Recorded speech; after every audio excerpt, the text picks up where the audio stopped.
पहला पाठ प्रेरित चरित अध्याय 8 वाक्य संख्या 5 से 8, 14 से 17 तक।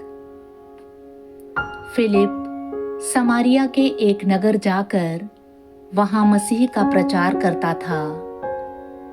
लोग उसकी शिक्षा पर अच्छी तरह ध्यान देते थे, क्योंकि सब उसके द्वारा दिखाए हुए चमत्कारों की चर्चा सुनते या उन्हें स्वयं देखते थे। दुष्ट आत्मा ऊंचे स्वर से चिल्लाते हुए बहुत से अपदूतग्रस्त लोगों से निकलते थे और अनेक अर्धांग रोगी तथा लंगड़े भी चंगे किए जाते थे। इसलिए उस नगर में आनंद छा गया। जब यरूशलेम में रहने वाले प्रेरितों ने यह सुना कि समारियों ने ईश्वर का वचन स्वीकार कर लिया, तो उन्होंने पेत्रुस और योहन को उनके पास भेजा। वे दोनों वहां गए और उन्होंने समारियों के लिए यह प्रार्थना की कि उन्हें पवित्र आत्मा प्राप्त हो। पवित्र आत्मा अब तक उनमें से किसी पर नहीं उतरा था। उन्हें केवल प्रभु ईसा के नाम पर बपतिस्मा दिया गया था। इसलिए पेत्रुस और योहन ने उन पर हाथ रखे और उन्हें पवित्र आत्मा प्राप्त हो गया। दूसरा पाठ संत पेत्रुस का पहला पत्र अध्याय 3 वाक्य संख्या 15 से 18 तक।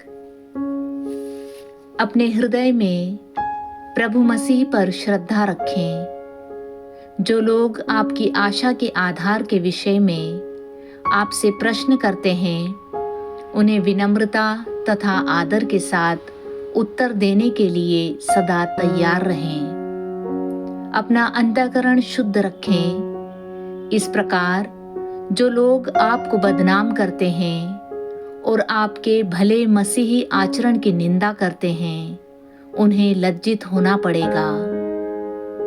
यदि ईश्वर की यही इच्छा है, तो बुराई करने की अपेक्षा भलाई करने के कारण दुख भोगना कहीं अच्छा है। मसीह भी एक बार पापों के प्रायश्चित के लिए मर गए, धर्मी अधर्मियों के लिए मर गए, जिससे वह हम लोगों को ईश्वर के पास ले जाएं। वह शरीर की दृष्टि से तो मारे गए, किंतु आत्मा द्वारा जिलाए गए। आज का सुसमाचार संत योहन अध्याय 14 वाक्य संख्या 15 से 21 तक। यदि तुम मुझे प्यार करोगे तो मेरी आज्ञाओं का पालन करोगे। मैं पिता से प्रार्थना करूंगा और वह तुम्हें एक दूसरा सहायक प्रदान करेगा, जो सदा तुम्हारे साथ रहेगा। वह सत्य का आत्मा है, जिसे संसार ग्रहण नहीं कर सकता, क्योंकि वह उसे न तो देखता और न पहचानता है।